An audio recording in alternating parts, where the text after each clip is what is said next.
Have you ever found that fans have been a little bit too enthusiastic? There's no such thing. I remember, I remember Ryan. You said that you were concerned that Brendan was perhaps too good looking. Look at him. It's obvious. Yeah. That people were It's just a death trap. concentrating on the looks rather than the music. Is that something that you stand by, or? I mean, it's sometimes a little bit disheartening when you are on stage playing, and you just can't help but to think sometimes that, the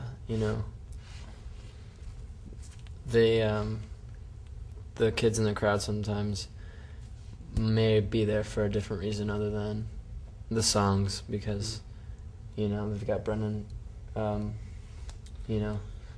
spray painted onto their T-shirt, and they're 12 or whatever and don't really understand the words, but at the same time, it's better to have them there and give them that time to grow, I guess, and maybe, as we get older as a band, they're also going to be getting more mature as a fan, and, maybe come back to,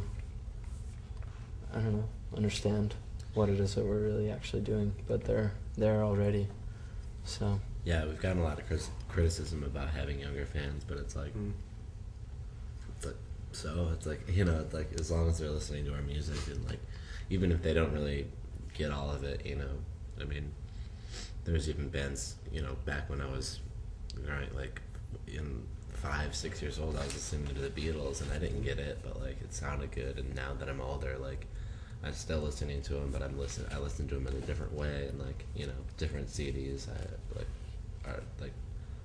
appeal to me more, and I just think that, hopefully that's how it goes with our fan base too, at least the younger ones, that as we continue to grow, they'll mature and they'll start, realize, they'll start adapting to new things with our music instead of just how incredibly good looking Brendan and Ryan are.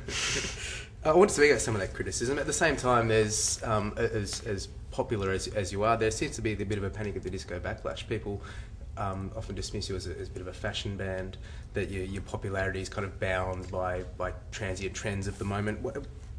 People throw water bottles at you at British Rock Festival. How do you deal with that kind of thing? Do you think about it much, or? I think that like every single thing that's ever gotten popular fast ends up then getting a backlash. Like everything does.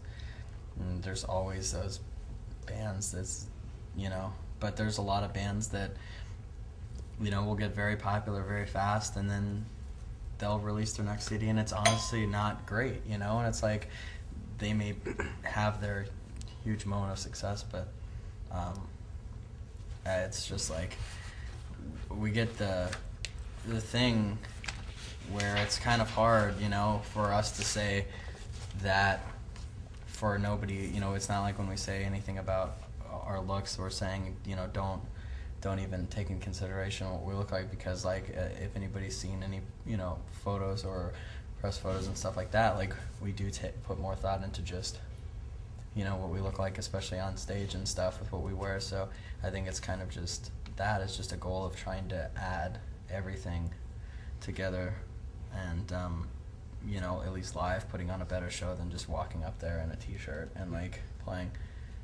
Yeah, I think that is one thing about our band, is that a lot of people will say stuff like that, and then when they actually see us live, I mean, I think that's one of our strongest points, is our live show. Like, I feel like as we've been touring so vigorously, is that like the show has gotten that much more stronger, and like we've just become better musicians. There's a lot of bands that get big really quick that can't really even play their own instruments, or are too like involved in everything else going on to even take time to like sit down and like work on your weaknesses and stuff like that. So I feel like a lot of people who have preconceived notions of our band change those opinions as soon as they do see us live, and if they don't, then oh well.